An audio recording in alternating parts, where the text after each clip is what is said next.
Hare Rama, Rama Rama, Hare Hare.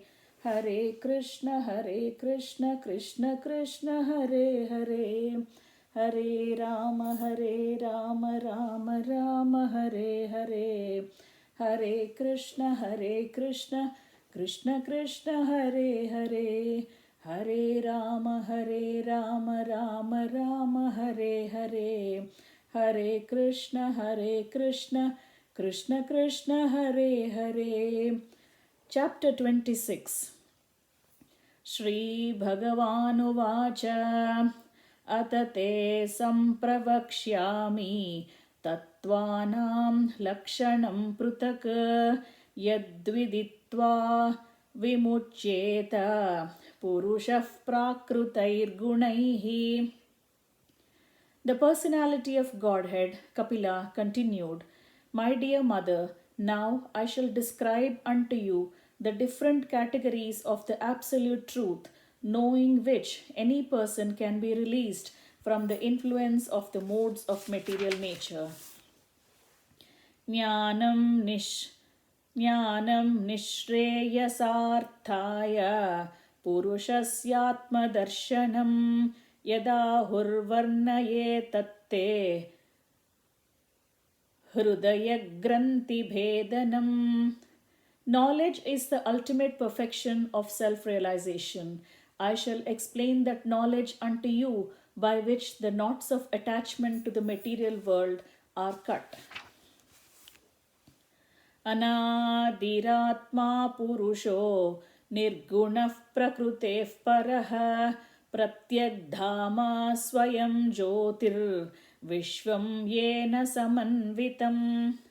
The Supreme Personality of Godhead is the Supreme Soul and He has no beginning. He is transcendental to the material modes of nature and beyond the existence of this material world.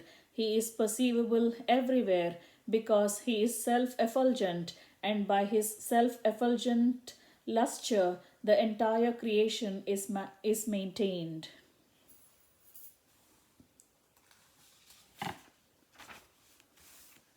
Sayesha prakrutim sukshmam daivim gunamaim vibhuhu yadruchyaivopagadgatam abhyapadyata leelaya. As his pastime, that Supreme Personality of Godhead, the greatest of the great, accepted the subtle material energy which is invested with three modes of nature and which is related with Vishnu.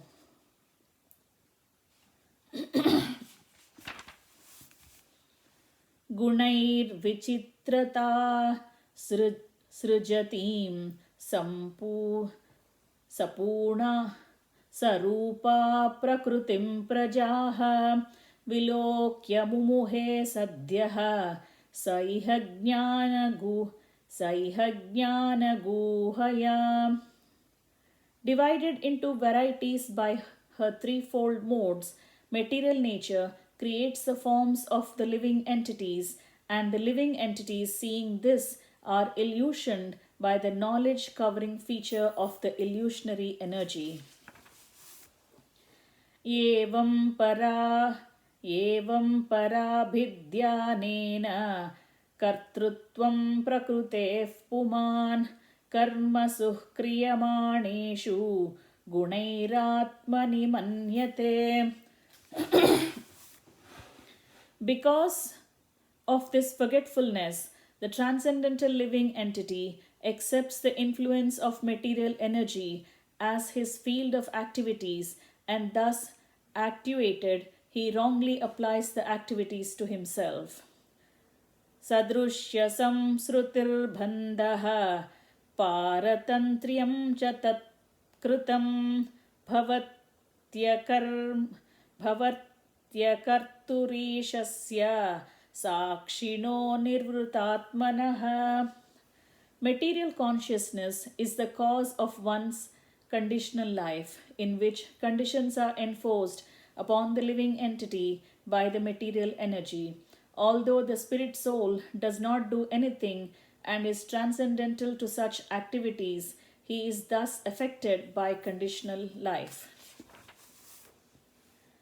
कार्यकारणकर्तृत्वे कारणं प्रकृतिं विदुः भोक्तृत्वे सुखदुःखानां पुरुषं प्रकृतेः परम्. The cause of the conditioned soul's material body and senses, and the senses presiding deities, the demigods, is the material nature. This is understood by learned men. The feelings of happiness and distress of the soul, which is transcendental by nature, are caused by the spirit soul himself. देवहूतिरुवाच प्रकृतेः पुरुषस्यापि लक्षणं पुरुषोत्तम ब्रूहि कारणयोरस्य सदसच्च सदात्मकम्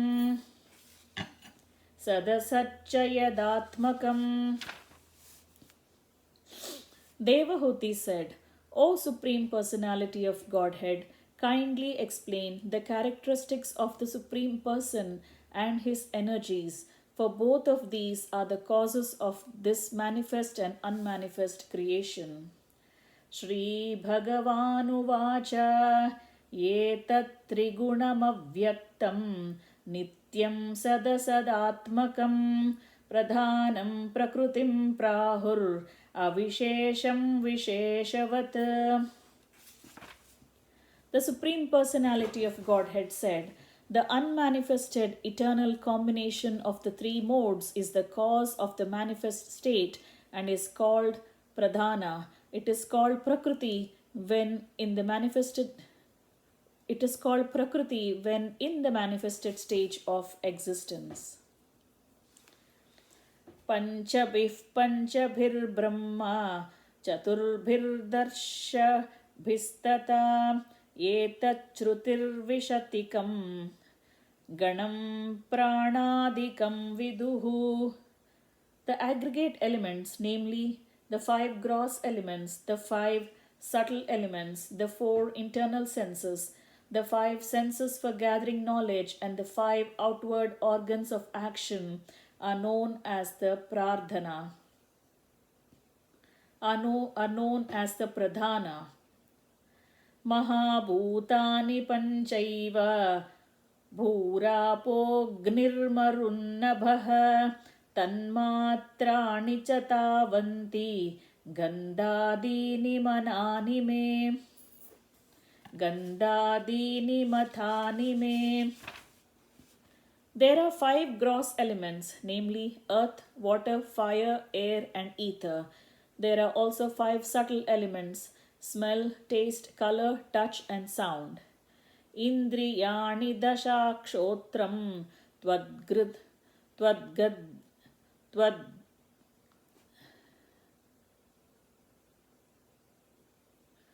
twadrugrasananasikaha vakarau charanau medram payurdashama uchyate.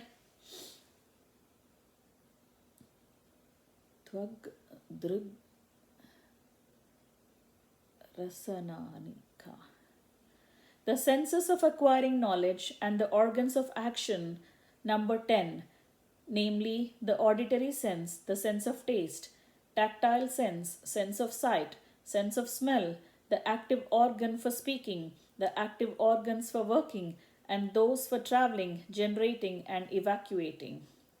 Mano buddhirahankarash chittamityantaraatmakam chaturdha lakshyate bhedo vrutya lakshana rupaya. The internal subtle senses are experienced as having 4 aspects in the shape of mind, intelligence, ego, and contaminated consciousness. Distinctions between them can be made only by different functions since they represent different characteristics. Etavanena sankhyato ब्रह्मणः सगुणस्यः सन्निवेशो मया प्रोक्तो यः कालः पञ्चविंशकः. All these are considered the qualified Brahman. The mixing element, which is known as time, is counted as the 25th element.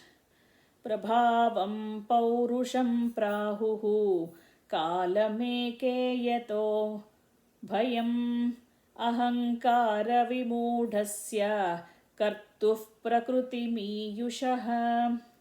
The influence of the Supreme Personality of Godhead is felt in the time factor, which causes fear of death due to the false ego of the deluded soul which has contacted material nature.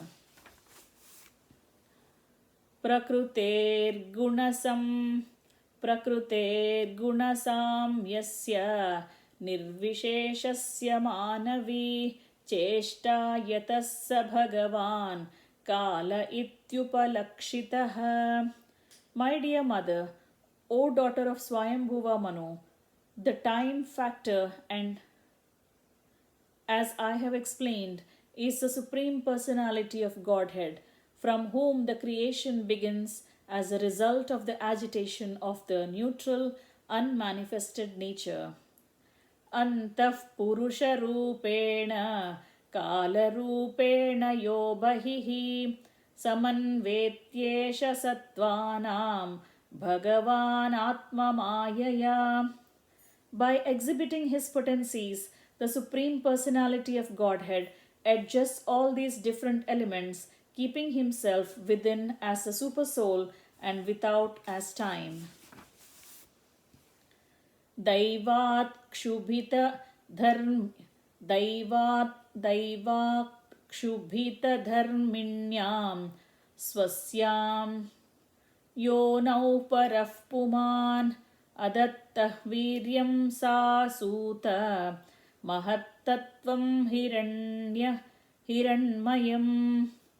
After the Supreme Personality of Godhead impregnates material nature with his internal potency, material nature delivers the sum total of the cosmic intelligence, which is known as Hiranmaya. This takes place in the material nature when she is agitated by destinations of the controlled souls. Vishwamatmagatam vyanjan kutasto jagadankurah swatejasapi bhaktivram atmapraswapanam tamaha. Thus, after manifesting variegatedness, the effulgent Mahat-tattva, which contains all universes within itself, which is the root of all cosmic manifestations, and which is not destroyed at the time of annihilation, swallows the darkness that covered the effulgence at the time of the dissolution.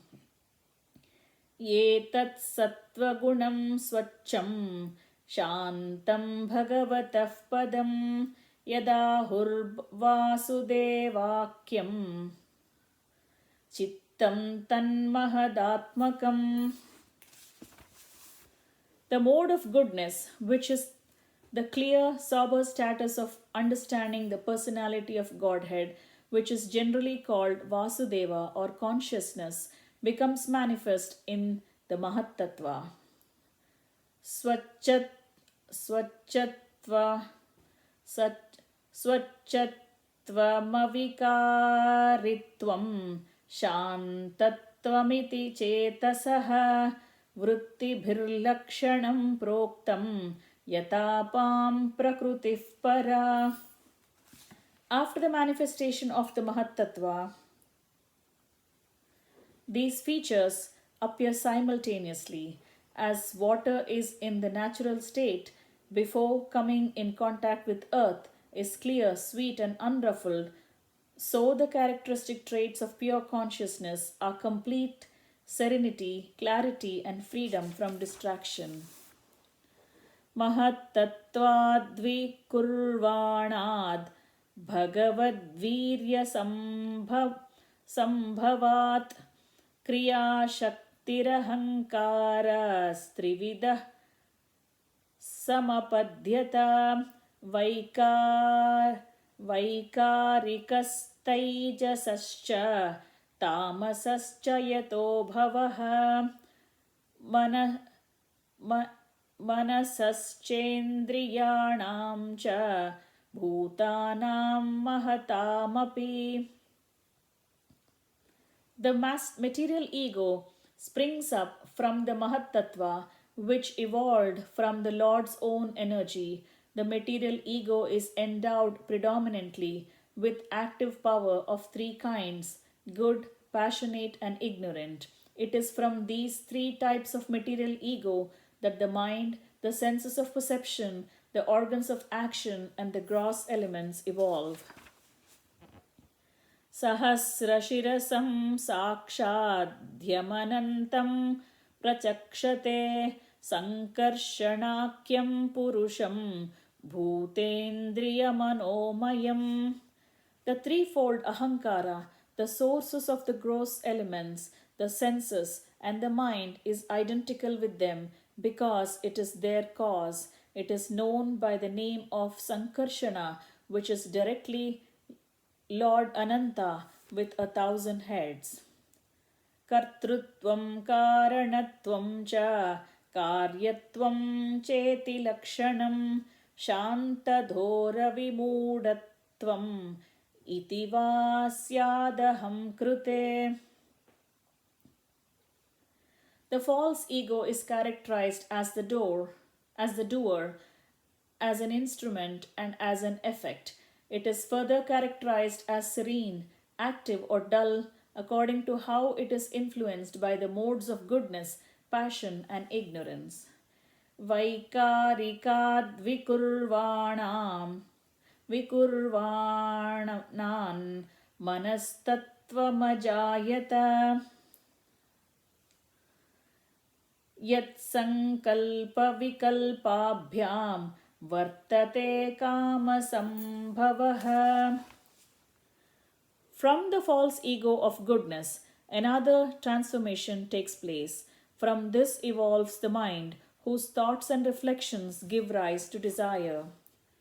Yadvidurhyaniruddhakyam ऋषिकाणामधीश्वरं शारदेन्दीवरश्यामं सम्राध्यं योगिभिशनैः.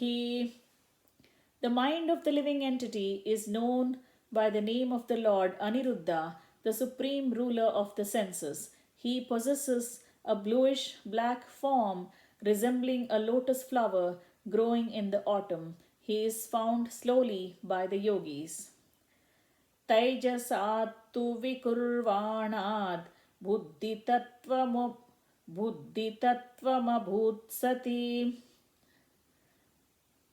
dravyasphurana vijnanam indriyanaamanugraha. By transformation of the false ego in passion, intelligence takes birth, O virtuous lady.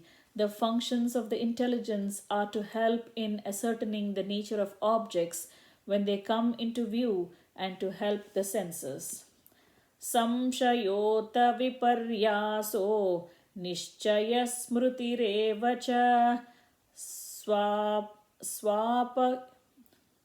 swapa ityuchyate buddher lakshanam vrittitah prutak. Doubt, misapprehension, correct apprehension, memory, and sleep, as determined by their different functions, are said to be the distinct characteristics of intelligence.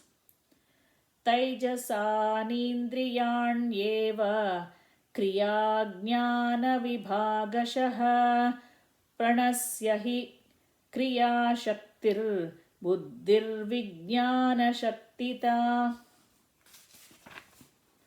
Egoism, in the mode of passion, produces two kinds of senses: the senses of acquiring knowledge and the senses of action.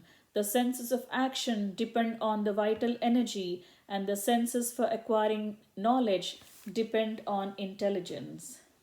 Tamasascha vikurvanad bhagavadviryachoditaat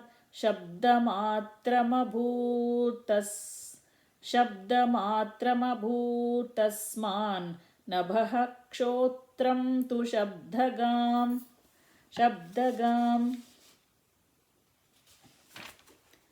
When egoism in ignorance is agitated by the sex energy of the Supreme Personality of Godhead, the subtle element sound is manifested, and from sound come the ethereal sky and the sense of hearing. अताश्रयत्वं शब्दस्य द्रष्टुर्लिङ्गत्वमेव च तन्मात्रत्वं च नभसो लक्षणं कवयो विदुः. Persons who are learned and who have true knowledge define sound as that which conveys the idea of an object, indicates the presence of a speaker screened from our view, and constitutes the subtle form of ether. Bhutanam chidradhatrutvam bahirantaramev cha pranendriyatmadhishyatvam nabhaso vrittilakshanam. The activities and characteristics of the eternal element can be observed as accommodation for the room for external and internal existences of all living entities, namely the field of activities of the vital air, the senses, and the mind. Nabasa shabdatan matrat kalagatya vikurvataha sparsho bhavattato vayuhu tvaksparshasya cha sangrahaha.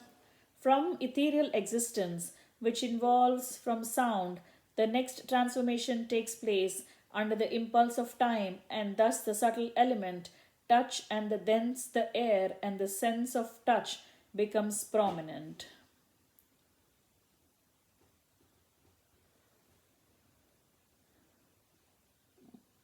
Mrudutvam katinatvam cha शैत्यमुष्णत्वमेव च एतत् स्पर्शस्य स्पर्शत्वं तन्मात्रत्वं नभस्वतः. Softness and hardness and the cold and the heat are distinguishing attributes of touch, which is characterized as a subtle form of air. Chalanam vyuhanam praptir netrutvam द्रव्यशब्दयोः सर्वेन्द्रियाणामात्मत्वं वायोः कर्माभिलक्षणम्. The action of the air is exhibited in movements, mixing, allowing approach to the objects of sound and other sense perceptions, and providing for the proper functioning of all senses, of all other senses. Vayoscha sparshatan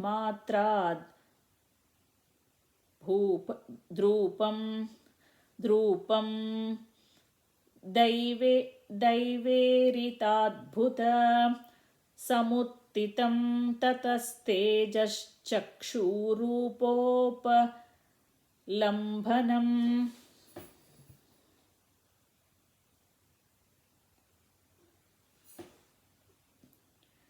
By interactions of the air and the sensations of touch, one receives different forms according to destiny. By evolution of such forms, there is fire, and the eye sees different forms in color. Dravyakrutitvam gunata vyaktisamstattvameva cha tejastvam tejasas sadvi rupamatrasya vrittayaha. My dear mother, the characteristics of form are understood by dimension, quality, and individuality. The form of fire is appreciated by its effulgence. Ev- द्योतनं पचनं पानम् अधनं हिममर्दनं तेजसो वृत्तयस्त्वेताः शोषणं क्षुत्रुडेव च क्षुत्रुडेव च. Fire is appreciated by the light and by the ability to cook, to digest, to destroy cold, to evaporate, and to give rise to hunger, thirst, eating and drinking. रूपमात्राद्विकुर्वाणात् तेजसो दैव चोदितात् रसमात्रमभूतस्माद्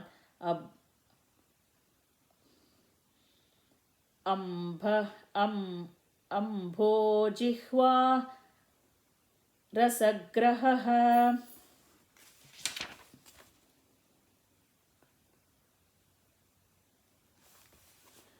By the interaction of fire and the visual sensation, the subtle element taste evolves under the superior arrangement. From taste, water is produced, and the tongue, which perceives taste, is also manifested. Kashayo madurastiktaha कट्वम्ल इति नैकधा भौतिकानां विकारेण रस एको विभिद्यते. Although originally one, taste becomes manifold as astringent, sweet, bitter, pungent, sour, and salty due to the contact with other substances.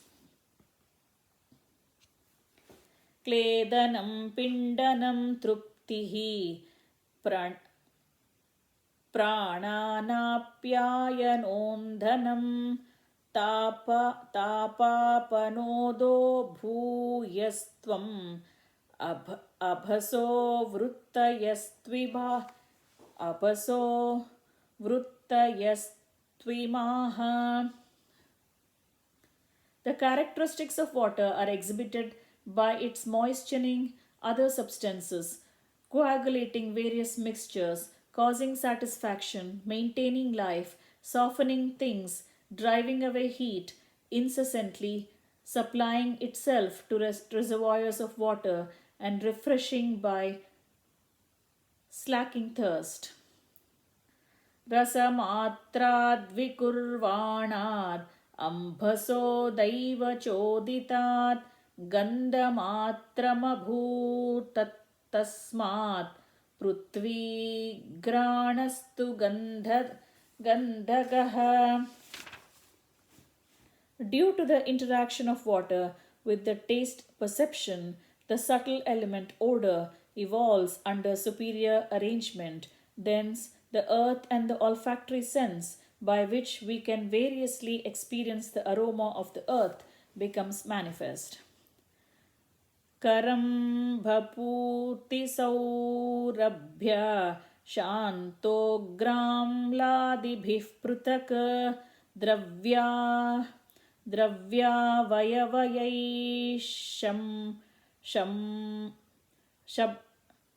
शंव्याद्गन्ध एको विभिद्यते. Odor, although one, becomes many as mixed, offensive, fragrant, mild, strong, acidic, and so on, according to the proportions of associated substances. Bhavanam brahmanasthanam dharanam sadvisheshanam sarvasattvagunodbaddaha prithvi vrittilakshanam. The characteristics of the functions of the earth can be perceived by modeling forms of the Supreme Brahman, by constructing places of residence, by preparing pots to contain water, etc., In other words, the earth is the place of sustenance for all elements. नभो गुणविशेषोर् नभो गुणविशेषोऽर्थो यस्य तच्छ्रोत्रमुच्यते वायोर्गुणविशेषोऽर्थो यस्य तत्स्पर्शनं विदुः. The sense whose object of perception is sound is called the auditory sense, and that whose organ of perception is touch is called the tactile sense. तेजो गुणविशेषोऽर्थो यस्य तच्चक्षुरुच्यते अम्भो गुणविशेषोऽर्थो यस्य तद्रसनं विदुः भूमेर्गुणविशेषोऽर्थो यस्य स घ्राण उच्यते. The sense whose object of perception is form, the distinctive characteristic of fire is the sense of sight. The sense whose object of perception is taste, the distinctive characteristic of water is known as the sense of taste. Finally, the sense whose object of perception is odor, the distinctive characteristic of earth, is called the sense of smell. परस्य दृश्यते धर्मो ह्यपरस्मिन् समन्वयात् अतो विशेषो भावानां भूमावेवोपलक्ष्यते. Since the cause exists in its effect as well, the characteristics of the former are observed in the latter. That is why the peculiarities of all elements exist in the earth alone. Yetanyasambhritya yada mahadadini saptavai kala karma gunopeto jagadadirupāvishat. When all these elements were unmixed, the Supreme Personality of Godhead, the origin of creation, along with time, work, and the qualities of modes of material nature, entered into the universe with a total material energy in 7 divisions. Tataste nanu viddebhyo yuktebhyondamachetanam uttitam purusho yasmad dudatishtadasau virat.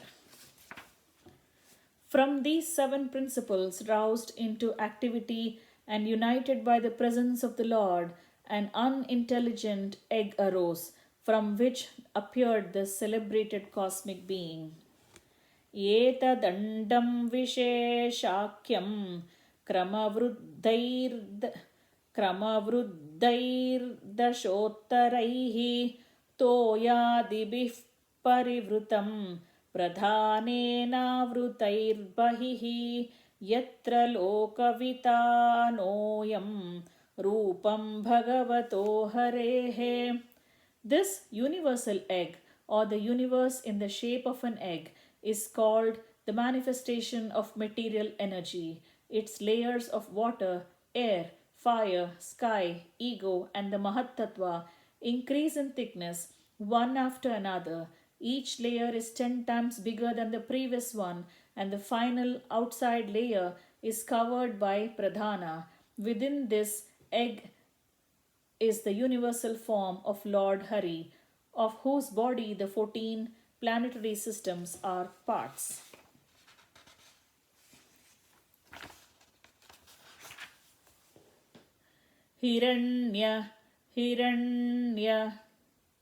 हिरण्मया दण्डकोशात् उत्थाय सलिलेशयात् तमाविश्य महादेवो बहुधा nirbibedakam. The Supreme Personality of Godhead, the Virat Purusha, situated himself in that golden egg which was lying on water, and he divided it into many departments. Nirabhidyatas निरभिद्यतास्य प्रथमं मुखं वाणी ततोऽभवत् वाण्या वह्निरतो नासे प्राणोतो घ्राणयेतयोः. First of all, a mouth appeared in him, and then came forth the organ of speech, and with it the god of fire, the deity who presides over that organ. Then a pair of nostrils appeared, and in them appeared the olfactory sense, as well as prana, the vital air. घ्राणाद्वायुरभिद्योताम् अक्षिणी चक्षुरेतयोः तस्मात् सूर्योऽन्यभिद्येताम् कर्णौ क्षोत्रं ततो दिशः. In the wake of the olfactory sense came the wind god who presides over that sense. Thereafter a pair of eyes appeared in the universal form, and in them the sense of sight. In the wake of this sense came the sun god who presides over it. Next there appeared in him a pair of ears, and in them the auditory sense, and in its wake the Devatas, or the deities who preside over the directions. Nirbhibhed virajastva gro. Nirbhibhed virajastvag romashmasha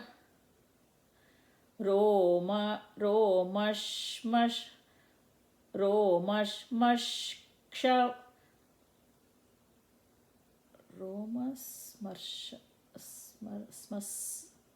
smasra nirbibed virajastvag gromashmashravadvadhayastat tataha nirbibed virajastvaggromashmashravadhayastataha tata oshadayaschasan sishnam nirbibide tataha. Then the universal form of the Lord, the Virat Purusha, manifested his skin, and thereafter the hair, moustache, and beard appeared.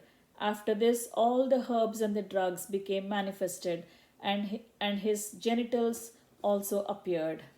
Etastasmadapa asan nirabhidyata vaigudam Gudadapanopanaschcha mrutyurlokha bhayankaraha. After this, semen, the faculty of procreation, and the god who presides over the waters appeared. Next appeared an anus, and then the organs of defecation, and thereupon the god of death, who is feared throughout the universe. Hastau cha nirabhidyetam balam tabhyam tataswarat padau cha nirabhidyetam gatistabhyam tato harihi.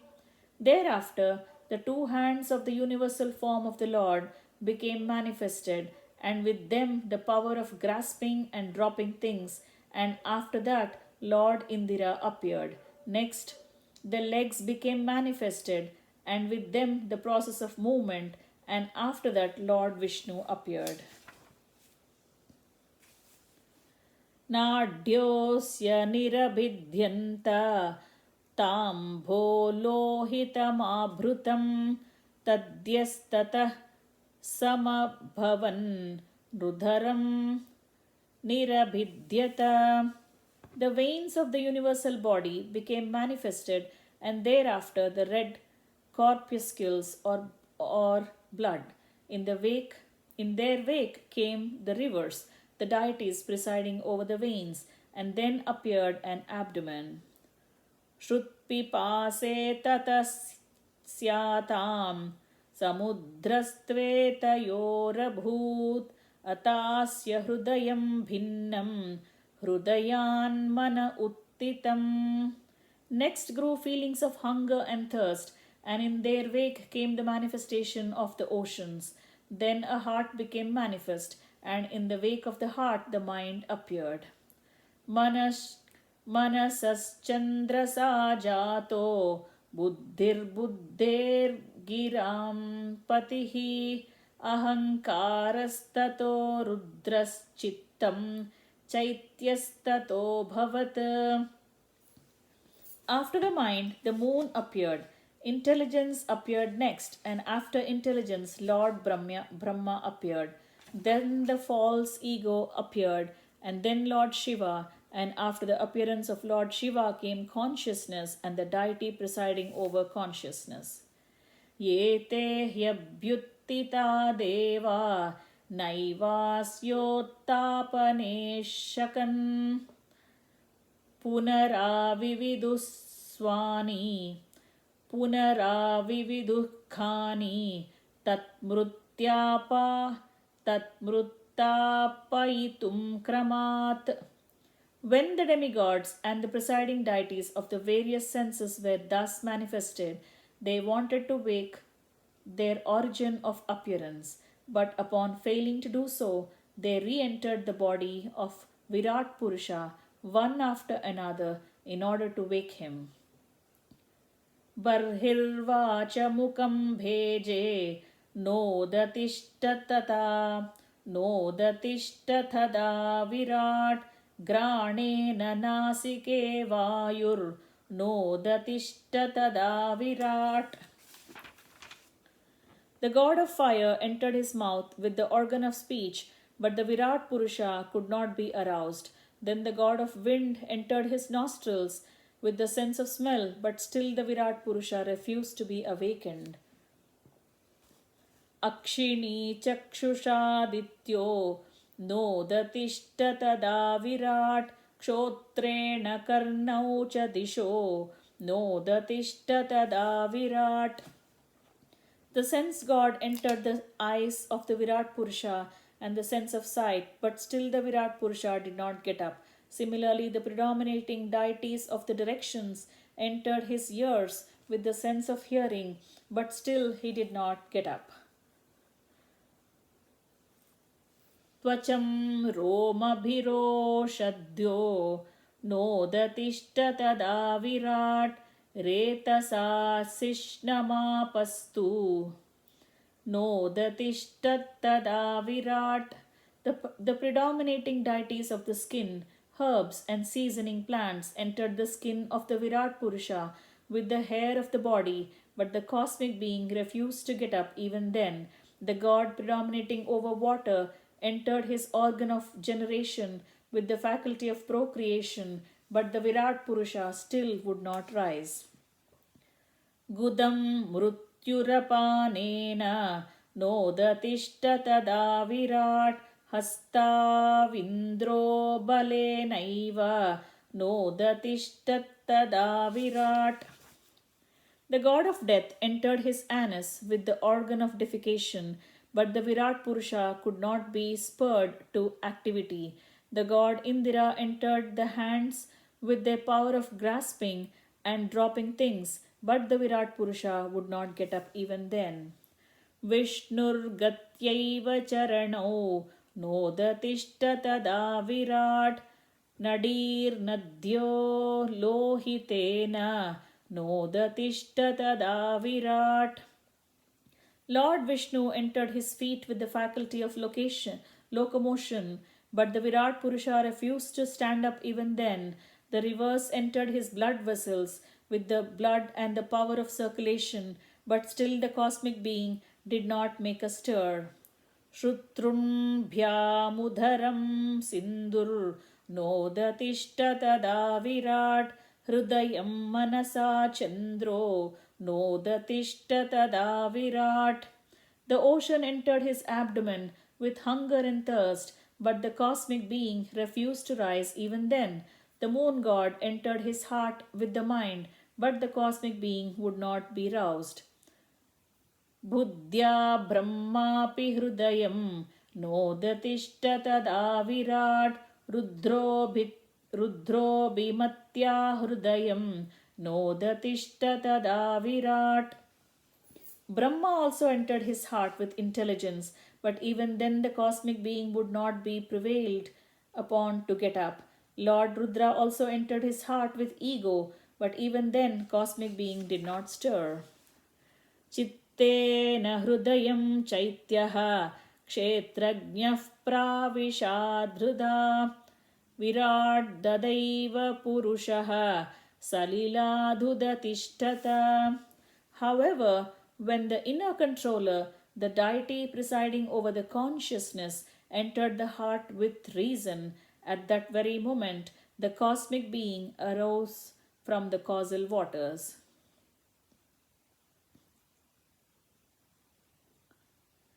यथा प्रसुप्तं पुरुषं प्राणेन्द्रियमनोधियः प्रभवन्ति विना येन नोत्तापयितुमोजसा.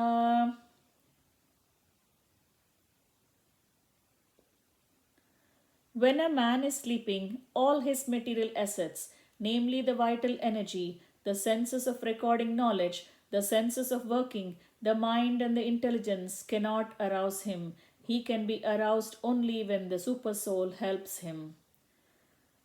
Tamasmin pratyagaatmanam dhiya yoga pravruttaya bhaktya viraktya jnanena vivicyatmani chintayet. Therefore, through devotion, detachment and attachment in spiritual knowledge acquired through concentrated devotional service, one should contemplate that super soul as present in this very body, although simultaneously apart from it. Thus ends the chapter entitled Fundamental Principles of Material Nature. Hare Rama, Rama Rama, Hare Hare, Hare Krishna, Krishna Krishna, Hare Hare, Hare Rama, Rama Rama, Hare Hare, Hare Krishna, Krishna Krishna, Hare Hare, Hare Rama, Rama Rama, Hare Hare, Hare Krishna, Krishna Krishna, Hare Hare.